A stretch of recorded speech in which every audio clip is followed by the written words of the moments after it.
যাইতেছে যাইতেছে যাইতেছে, হঠাৎ করে রাস্তার শেষ পর্যন্ত গিয়ে ডান দিকের গলিতে ঢুকে গেছে হযরত ওমর। সাথে কোনো সাথী নাই, ডানে বামে পাহারাদার নাই, কারণ to the pure all things are pure. নিজে যদি ভালো হয় তাইলে আর কিছু লাগে না, কি বলেন ঠিক নেবে ঠিক? রাস্তার মধ্যে ঢুকে গেছে, কয়েক কদম যাওয়ার সঙ্গে সঙ্গে দুর্গন্ধ এসে গেছে। এত পরিমাণ দুর্গন্ধ হযরত ওমর রাদিয়াল্লাহু তাআলা বরদাস্ত করতে পারতেছে না, রুমাল দিয়ে নাক চাইপে ধরছেন। এত দুর্গন্ধ কেন? আরো কয়েক কদম গেছেন, আরো কয়েক কদম সামনে যাইয়ে দেখে একটা পঙ্গু লোক, হাত নাই পাও নাই, লোকটা হা করে রইছে। মুখের দিকে তাকাই দেখে জিহ্বাটা ফসা, ঠোঁটটা পচা, গাল পচা, গলার ভিতর পর্যন্ত টকটকে লাল পচা দুর্গন্ধ আসতেছে। গলাটার মধ্যে ঘা, জিহ্বার মধ্যে ঘা, সাধারণ ঘা না, থকথকে করা ঘা। চোখেও কম দেখাই পঙ্গু। হযরত ওমর রাদিয়াল্লাহু তাআলা নিজের পরিচয় এখনো দেয় না।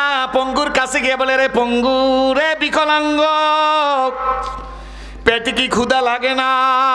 আল্লাহু আকবার। বিকলাঙ্গ পঙ্গু লোকটা ডাক দেয়া বলে, তুমি এত নিষ্ঠুর হইছো কেন? আজকের দেরি করে আসলা কেন? হযরত ওমর রাদিয়াল্লাহু তাআলা ইতিপূর্বে কোনোদিন এইখানে আসে নাই। হযরত ওমর রাদিয়াল্লাহু তাআলা বুঝা ফেলাইছে আমি ওমর এখানে আসছি আজকের। আর লোকটা বলতেছে, তুমি এত নিষ্ঠুর হইছো কেন? তুমি দেরি করে আসলা কেন আজকের? ওমর রাদিয়াল্লাহু তাআলা বুঝা ফেলাইছে আমার আগে যিনি আসছিল তিনি আমার ভাই হযরতে আবু বকর। ডেকে বলে, রে পঙ্গু, খাবি না? কয় খাবো তো, খাওয়াও। ওমর রাদিয়াল্লাহু তাআলা সকালের হালুয়া বা খিরাং দুপুরের পরে শক্ত হয়ে গেছে, ঘন হালুয়া হাতের মধ্যে নিয়ে হযরত ওমর রাদিয়াল্লাহু তাআলা এইভাবে নাড়া দিয়েছে, একটু নরম করছে, মুখে ঘা, হাতের মধ্যে হালুয়া নিয়া ওমর রাদিয়াল্লাহু তাআলা পঙ্গুর মুখের কাছে। পঙ্গুর বাড়ি কই, ঘর কই, কি নাম, কোন ধর্মের লোক জানে না। হযরত ওমর রাদিয়াল্লাহু তাআলাকে পঙ্গু ভালো মতো দেখে না। ওমর রাদিয়াল্লাহু তাআলা পঙ্গুর মুখের কাছে আঙ্গুল নিয়ে যখন হালুয়া মুখের মধ্যে দিয়া, জিহ্বা দিয়া ধাক্কা দিয়া গলার মধ্যে ঢুকাই দিছেন, পঙ্গু একটা চিৎকার মারিয়া বলে, আমি শেষ হইয়া গেলাম, আমার জীবন বরবাদ হয়ে গেল। হযরত ওমর রাদিয়াল্লাহু তাআলার শরীরের পশম দাঁড়িয়ে গেছে। ডাক দিয়ে বলে, রে পঙ্গু, আমি কি অপরাধ করছি তোমার কাছে? পঙ্গু ডাক দিয়ে বলে, তোমার মতো জালেম নিষ্ঠুর হৃদয়ের মানুষ আমার আগের ব্যক্তি ছিল না। ডাক দিয়ে বলে, তোমার আগের ব্যক্তি কে? কয় তুমি কে? কয় আমার পরিচয় পরে দেব। পঙ্গু ডাক দিয়ে বলে, তুমি কে? পরিচয় দাও, এত নিষ্ঠুর কেন? তুমি হাতের মধ্যে হালুয়া নিয়ে গলার মধ্যে দিছো, আমার মুখে ঘা দেখো না? তোমার ধাক্কা আমার পেটের নাড়ি গুড়ি ব্যথ হয়ে গেছে। হযরত ওমর রাদিয়াল্লাহু তাআলা কেঁদে ফেলছেন। ডাক দিয়ে বলে, রে পঙ্গু, ইতিপূর্বে তোকে কে খাওয়াইছে, কেমনে খাওয়াইছে? পঙ্গু ডাক দিয়ে বলে, তুমি কে? বলে, আমি পরে বলবো, আমার পরিচয় দেবো। ওমর রাদিয়াল্লাহু তাআলা বলে, আমার কথা আমি পরে বলবো। পঙ্গু ডাক দিয়ে বলে, শোনো গো, ইতিপূর্বে যিনি খাওয়াইছে তিনি আমার বন্ধু, আমার ভাই আবু বকর। জোরে বলেন সুবহানাল্লাহ। হযরত ওমর রাদিয়াল্লাহু তাআলা ডাক দিয়ে বলে, ভাই রে, তোর ভাই আবু বকর তোরে কেমনে খাওয়াইছে পঙ্গু বল। আবু বকর সিদ্দিকের কেমনে খাওয়ান না তরিকাটা একটু আমারে শিখায়া। পঙ্গু ডাক দিয়ে কয়, শোনো, আমার ভাই আবু বকর, আমি হইলাম ইহুদি। পঙ্গু বলতেছে, আমি ইহুদি ধর্মে, আমি আহলে কিতাব, আমার কিতাবের আমি বড় আলেম। আমি ওই কিতাবের মধ্যে মুহাম্মদুর রাসূলুল্লাহর জীবনী পাইছি। আল্লাহু আকবার। আমি মুহাম্মদুর রাসূলুল্লাহর জীবনী পাইছি। ওই কিতাবের মধ্যে আবু বকর সিদ্দিকের জীবনীও লেখা আছে। তিনি হইবেন মুহাম্মদুর রাসূলুল্লাহর 1 নম্বর গড়া খলিফা। মুহাম্মদুর রাসূলুল্লাহ অন্য ধর্মের মানুষের সাথে তো ভালো ব্যবহার করবি, বরঞ্চ মুহাম্মদুর রাসূলুল্লাহ সাল্লাল্লাহু আলাইহি ওয়াসাল্লামের একজন সাহাবী আবু বকর, সে নিজের দলের সাথে, মুসলমানদের সাথে তো ভালো ব্যবহার করবি, অমুসলিম ইহুদির পচা মুখের সাথে তার পবিত্র ঠোঁট দুইটা লাগাইয়া তারে খানা খাওয়াইয়া তারে বাঁচাইবে। শোনো, আমার বন্ধু আবু বকর কই, তুমি কি বলতে পারো? হযরত ওমর রাদিয়াল্লাহু তাআলা কেঁদে ফেলছেন, এখনো তার পরিচয় দেয় না। ডাক দিয়ে বলে, ভাই রে, তোমার ভাই আবু বকর তোমারে কেমনে হালুয়া খাওয়াইছে? ওই লোকটা কাঁদে আর বলে, আবু বকর আগে হালুয়া নিয়ে হাতের মধ্যে নরম করছে, এরপরে আবু বকর নিজের মুখের মধ্যে নিয়া নিজের জিহ্বা দিয়া না দিয়ে আরো লিকুইড বানাইছে, এরপর আবু বকরের দুইটা পবিত্র ঠোঁট আমার পচা ঠোঁট দুইটার সাথে লাগাইছে। এরপর আবু বকরের জিহ্বা দিয়ে আমার গলার মধ্যে ঢুকাই দিয়েছে।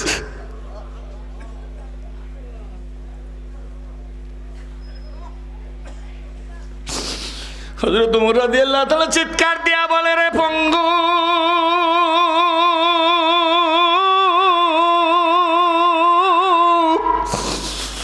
আমি ওমর,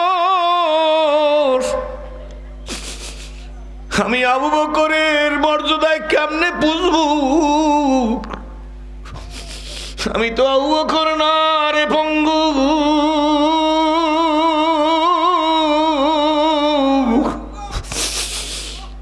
তুই কি চাও বল? পঙ্গু ডাক দিয়ে বলে, ওমর ভাই আবু বকর কই গো? পঙ্গু ডাক দিয়ে বলে, কই আমার আবু বকর?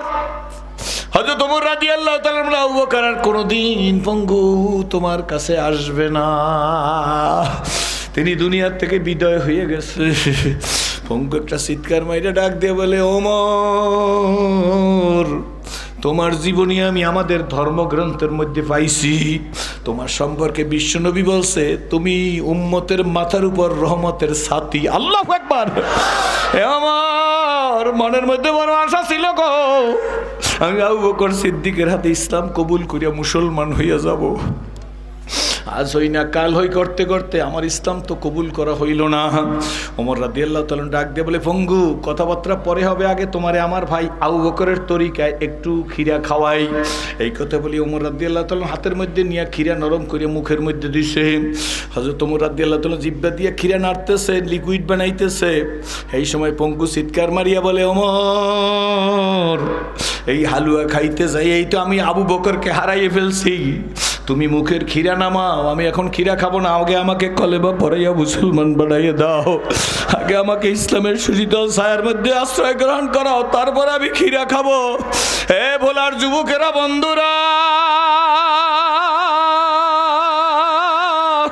এ ধনিয়ে কুটিপতি লাখপতি বিদ্যানে টাকালায় বাড়িয়ালায় গাড়িয়ালায় সেরাজি আব্দুল্লাহ পীরে মুরিদ এ মেম্বারের চেয়ারম্যান ভাইরা, আমার আব্বুর অন্য ধর্মাবলম্বীরা শোন,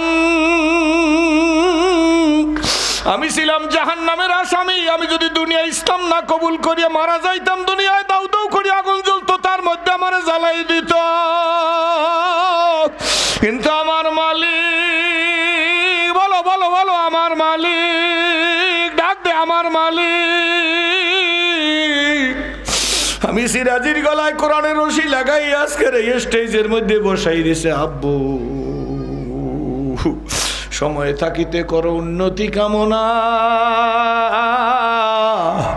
সময় ফুরিয়ে গেলে আর তো পাবে না। তো বাবা, আমার মতো সেরাজিরে যদি আল্লাহ জাহান্নামের রাস্তা থেকে জান্নাতের রাস্তা দেখাইতে পারে, মুরব্বীরা দাঁড়াইবেন না আমি দেখতে চাই। আমার মনে বলে, আমার মনটায় আবেগে বলতেছি, কোন কোন জুয়ান দাঁড়াই বলতে পারো, সেরাজি হুজুর গুজারতে জবানা ফেরাতা নেই, যেই দিন চলে গিয়ে ওই দিন আর ফিরে আসবে না, ওই দিনের জন্য আফসোস করিও লাভ নাই। এখন থেকে তৈরি আছি এই জীবনটাকে আল্লাহ এই কোরআনের সাথে গর্ব। এমন যুবক কারা একটু দাঁড়াইয়ে দেখাও, আল্লাহ তুমি কবুল করো। এমন যুবক কারা দাঁড়াইয়ে দেখাও, হাত জায়গায় বলো এই জীবনটারে কোরআনের সাথে গড়তে চাই, আল্লাহ তুমি কবুল করো। মুরব্বীরা দাঁড়ান লাগবে না বাবা, জোয়ানেরা দাঁড়াই হাতে নাড়া দে। আব্বু আলহামদুলিল্লাহ বইলে বইসা যাও। আপনারা বলতে পারেন, হুজুর দাঁড়া করাইলেন কেন? বন্ধুরা, বাবাজি রে, জীবনের 40টা বছর কাইটা গেল, জীবনের ঘরের দরজা যাই আব্বু বলে ডাক দেয় নাই। ও ভোলার মানুষ, জীবনের 40টা বছর কাইটা গেছে, ঘরের দরজায় বেজাইয়া মা বইলা ডাক দেয় না। আল্লাহ বলতে পারেন, সেরাজি আফসোস করো না বাবা,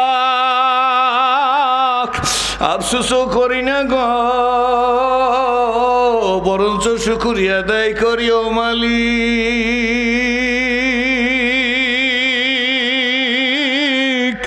তুমি আমার এমন মালিক, তোমার মতো মালিক কি আর হয়? রাত্রে ঘুমাইয়ে থাকি, সকালবেলা জ্যান্ত উঠাইয়ে দাও। কে উঠাইলো? কে উঠাইলো? কে উঠাইলো? মালিক, এখন যদি তোমার সেজদা দিই, এক সেজদায় যদি কিয়ামত কায়েম হইয়া যায় গো, তুমি যে আমাকে ঘুম পাড়ার পরে জ্যান্ত উঠাইয়া দাও, এই শুকরিয়া আদায় করে শেষ করবার পারবো না। বাবা, হেদায়েত আমারও হাতে না, কোনো পীর বুজুর্গের হাতে না, আল্লামা কুরাইশি হুজুরের হাতে না, হেদায়েত হয়তো আল্লাহর হাতে। ইমাম আবু মুসলিম, আল্লাহ 4 লক্ষ হাদিসের হাফেজ, জোরে বলেন আলহামদুলিল্লাহ। উনি আবার সেনাপ্রধান, উনি মরুদেশ জয় করিয়া ফেলাইছে। হুজুর সাল্লাল্লাহু আলাইহি ওয়াসাল্লামের নীতি হইল যেই দেশ যুদ্ধ করিয়া জয় করে ওই দেশের নবীজি 3 দিন অবস্থান করত। ইমাম আবু মুসলিম ওই বরু দেশটা জয় করিয়া সেই দেশে 3 দিন ঘুরতেছে, দেখতেছে। ঘুরতে ঘুরতে ঘুরতে ঘুরতে ইমাম আবু মুসলিম একটা ঘরের কাছে গেছে। ঘরটার কাছে গিয়া দেখে ঘরের বাইরে তালা লাগানো না, ভিতর দিয়া বন্ধ। ইমাম আবু মুসলিমের সন্দেহ হইছে, ঘরটার সামনে দাঁড়াইয়া 4 লক্ষ হাফিজ আর 4 লক্ষ হাদিসের হাফিজ ইমাম আবু মুসলিম রহমাতুল্লাহ আলাইহি, উনি দরজার সামনে দাঁড়ায় জিজ্ঞেস করে এই ঘরের ভিতর কে? লোকেরা দৌড়ে আইসা বলে হুজুর এই ঘরের ভিতর এক সাধক আছে। কয় ঘরের ভিতর দিয়ে দরজা দেওয়া? বলে হ্যাঁ। বলে সাধক কি সাধনা করে? আমার দিক তাকান কয়েক মিনিট, আল্লাহু আকবার। বলে হুজুর তা তো জানি না, সাধক সাধনা করতেছে। ইমাম আবু মুসলিম, মুসলমানের সন্তানেরা, হাটহাজারীর মহতাম সাহেব হুজুর আল্লামা শফি রহমাতুল্লাহ আলাইহি মানুষ, বর্তমান কুরাইশি হুজুরের মানুষ, আমি সিরাজিও মানুষ। কি বলেন ঠিক নেবে ঠিক? ওনাদের সাথে ওজনে আসবো, জোরে কান আসবো, জোরে কান আসবো। মোহাম্মদুল্লাহ হাফিজও মানুষ, আমিও মানুষ। আল্লামা ফজলুল করিম রহমাতুল্লাহ আলাইহি মানুষ, আমিও মানুষ।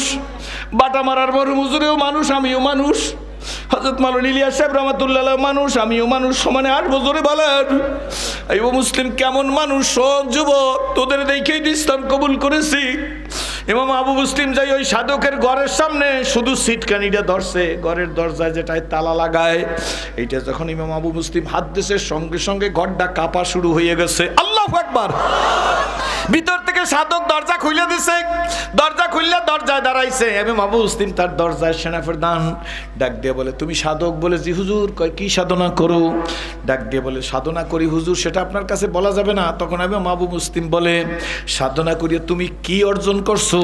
সাধক ডাক দিয়ে কয় হুজুর 2টা জিনিস অর্জন করছি। বলে কি কি অর্জন করছো? কয় হুজুর 1 নম্বরে মিথ্যাকে পরিহার করছি, আল্লাহু আকবার। কয় 2 নম্বরে কি আদায় করছো? কয় হুজুর নিজের লোভকে কন্ট্রোল করিয়া ফেলাইছি। ইমাম আবু মুসলিম ডাক দিয়ে বলে সত্য? কয় জি সত্য। কয় তুমি সাধনা করে এইটা আয় করছো? কয় জি হুজুর। ইমাম আবু মুসলিম ডাক দিয়ে বলে আমার বিশ্বাস হয় না। বলে হুজুর না বিশ্বাস করেন, আমি এই 2টা জিনিস অর্জন করছি। ইমাম আবু মুসলিম ডাক দিয়ে বলে যদি এইটা অর্জন করিয়াই থাকো তাহলে তো তোমার মুসলমান হওয়ার কথা। লোভকে কন্ট্রোল করছে, মিথ্যাকে বর্জন করছে, ওই লোক তার অমুসলিম থাকতে পারে না। আল্লাহু আকবার। তখন ওই সাধক ডাক দিয়ে বলে ইমাম আবু মুসলিম কথা সত্য, কিন্তু তালা বন্ধ, চাবি আমার হাতে না। আল্লাহু আকবার। ও ইমাম আবু মুসলিম তালা বন্ধ, চাবি আমার হাতে না, তার মানে বুঝাইছে তালা তো মারা, হেদায়েতের চাবি তো আল্লাহর হাতে। ইমাম আবু মুসলিম সাথীদের ডাক দিয়ে বলে 2 রাকাত করে নামাজ পড়ো। সবাই বলে সাথীদের তোমরা 2 রাকাত করে নামাজ পড়ো। সাথীরা 2 রাকাত করে নামাজ পড়ছে। ইমাম আবু মুসলিম ওই সাধকের ঘরের দরজা সাধক আবার বন্ধ করিয়ে দিচ্ছে। ঘরের দরজায় দাঁড়ায় ইমাম আবু মুসলিম হাত উঠায় আল্লাহ গো, সাধক মিথ্যাকে পরিহার করছে, লোভকে কন্ট্রোল করছে, তুমি তারে হেদায়েত দাও। এই কথা বলি ইমাম আবু মুসলিম চোখের পানি ছেড়ে দিছে। বাবা, আশেকের চোখের পানির বড় দাম। আল্লাহু আকবার। যখন হাত উঠে চোখের পানি ছেড়ে দিছেন, সঙ্গে সঙ্গে ভিতর থেকে সাধক আইসা দরজা খুলিয়া ডাক দিয়ে ইমাম আবু মুসলিম আমার জন্য আরেকটু কাঁদো, তালা লড়তেছে, তালা লড়তেছে, তালা লড়তেছে। এই কথা বলিয়া দরজা বন্ধ করিয়া দিছে। ইমাম আবু মুসলিম সাথীদের বলে তোমরা আরো কান্নাকাটি করো। যখন ইমাম আবু মুসলিম এই সাধকের দরজার সামনে দাঁড়ায় কান্না শুরু করিয়ে দিছে, একটু পরে সাধক আবার দরজা খুললে লাভ শুরু করিয়ে দিছে। কয় ইমাম আবু মুসলিম তালা খুইলে গেছে, তালা খুইলে গেছে, তালা খুইলে গেছে। হাতটা দিয়ে ইমাম আবু মুসলিম তুমি আমার কলেমা পড়ে মুসলমান বানাই দাও। আল্লাহু আকবার। এরে বন্ধু, এরে ভাই, এরে মা, সেই জন্য বলতেছিলাম 40 বছরের মধ্যে সিরাজি ঘরের দরজায় যায় মা ডাকে নাই। এই তো কয়েক বছর আগে কাবা ঘরের সামনে দাঁড়াই আছি, দোয়া করিয়া 10 কদম পিছনে গেছি, একটা ছেলে দৌড়িয়ে এসে ডাক দেখো, হুজুর আমার জন্য দোয়া করেন। আপনি সিরাজি হুজুর নাম বলে আমাকেও তুমি চেনছো? হুজুর একই বিমানে কিন্তু আসছিলাম, আপনি ওহেরামপাড়া আমি ওহেরামপাড়া, হুজুর আপনার সাথে কথা বলতে চাইছিলাম সুযোগ পাই নাই। আমি বলি কি বলবো বলো? হুজুর আপনি আমার মা আর বাবার জন্য দোয়া করবেন, এই কাবার সামনে একটু দোয়া করেন। আমি বলি কেন, তোমার মা বাবা দুনিয়ায় নাই? হুজুর মা বাবা দুইজনই দুনিয়াতে আসছে, এই জন্য তো দোয়া চাইছি। আমি বলি তোমার জন্য আর দোয়া করা লাগবে না, তুমি আমার জন্য দোয়া করো। ওরে দেখি আমি যত কথা বলতেছি ওর মধ্যে অজদ হইতেছে, আশেকারা আর জুইয়ে দিগারাস বুলবুলারা গপ্তে গুয়ে দিগারাস ই জমিরা আসমানে দিগারাস তাহার গোলেরা রঙ্গ বুয়ে দিগারাস। আল্লাহু আকবার। পাগলার পাগলামি শুরু হয়ে গেছে। আমি তো বুঝে ফেলাইছি কাবার তাওয়াজ্জুতে এই কাজ হইতেছে। ও আমার হাতটা টাইনিয়ে নিয়েই বলতেছে, হুজুর শোনেন আপনি আমার জন্য কেন দোয়া করবেন? আমি বলছি দোয়া করবো না তা তো আমি বলি নাই। বলে হুজুর আমার মায়ের কাছে আমার বাবার কাছে বইলে আমি হজে আসছি, যখন আমি বিদায় হয়ে আসি শেষবার তখন আব্বুর পায়ের উপর হাত দিয়া কদম বুসি করছি। আব্বু আমার ধরে কপালের মধ্যে একটা সুমা দিয়েই ডাক দেখে, ছেলে নিজের যোগ্যতায় কাবায় যাও না, আমি তোর বাবা আমি দোয়া করছি, আমি ইটের বাটায় কাজ করছি, রিক্সা চালাইছি, কলা কচু বিক্রি করছি, আমি কুলিগিরি করছি, 2-4 টাকা জোগাড় করছি, তা দিয়ে কাবায় গেছি। কাবায়ের দরজায় দাঁড়াইয়া স্বর্ণের দরজায় দাঁড়াইয়া কাবাঘরের স্বর্ণের দরজার সামনে দাঁড়ায় আমি বলছি, আল্লাহ আমার একটা সন্তান তুমি কাবায় নিয়ে আইসো। আমি বাবার দোয়ায় তুই কিন্তু কাবায় যাইতেছ, কাবায় যাইয়া বাবারে ভুলিস না। হুজুর এই কথা বলিয়া বাবা আর একটা সুমা দিয়া কয় তোর মায়ের কাছে বইলে যাম। হুজুর আমি আমার মায়ের কাছে গেছি, মা আমারে জড়াইয়া ধরছে, কপালটার মধ্যে একটা সুমা দিছে, ঠোঁটটার মধ্যে একটা সুমা দিয়া, বাম গালে সুমা দিয়া ডান গালে ঠোঁটটা সাইফে ধরছে। মা ডাক দিয়া কয় সোনামণি কাবায় যাও, মায়েরে ভুলিস না। হুজুর আমি কাবাঘরের কাছে আসছি, ওই তো কাবার গিলাপ আমাকে আঙ্গুল দিয়ে এরকম দেখাইতেছে। হুজুর আপনি ধরিয়ে দেখেন আমার মায়ের ঠোঁটটা আমার গালের সাথে লাইগে রইছে, এখন বিদিক হয়ে গেছে, নিজের কন্ট্রোল করতে পারে না। আমি বলে পাগল, তোর মায়ের ঠোঁট এখন তোর গালে লাইগে থাকা সম্ভব নেই। হুজুর আমার মায়ের ঠোঁটটা আমার গালের সাথে লাইগে রয়েছে, আপনি হাত দিয়ে দেখেন। আমি বুঝে ফেলাইছি ওর এখন ঠিক সেন্স নাই। আমি ওর টান দিয়ে বুকের সাথে লাগাই বলি, আরে পাগল তোর মায়ের ঠোঁট তোর গালের সাথে লাগা সম্ভব না, এখনো লাইগা রয় নাই, তুই আবেগ নিয়ে কাঁদো। আর আমি সিরাজি 40 বছরের মধ্যে ঘরের দরজায় যাইয়া মা ডাকি নাই, বাবা ডাকি নাই। মদিনাতে সুপার মলে যাইয়া সুপার মার্কেটের মধ্যে যাইয়া একটা জায়নামাজ খুঁজতেছি, বন্ধু বান্ধবের রুমাল জায়নামাজ আতর গিফট করবো, বড় জায়নামাজ খুঁজতেছি আর কাঁদতেছি। এক বন্ধু 18 বছর মদিনায় থাকে, বন্ধু আমার আইসাই বলে ভাইজান আপনি কাঁদেন কেন? আমি বলছি আমি জায়নামাজ খুঁজতেছি। আপনি কাঁদেন কেন জিজ্ঞেস করছি? আমি বলি না কাঁদি না। কয় ভাইজান আপনার চোখের মধ্যে তো পানি।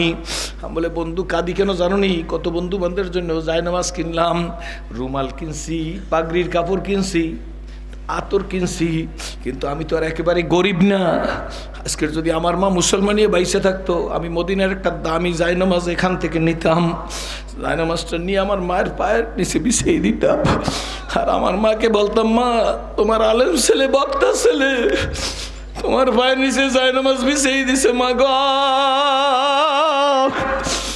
আমার কেনা জায়নামাজে তুমি মালিকের সেজদা দাও। দেখলাম ছেলেটা পাগলের মতো হয়ে গেছে। হুজুর আপনি কাঁদবেন না,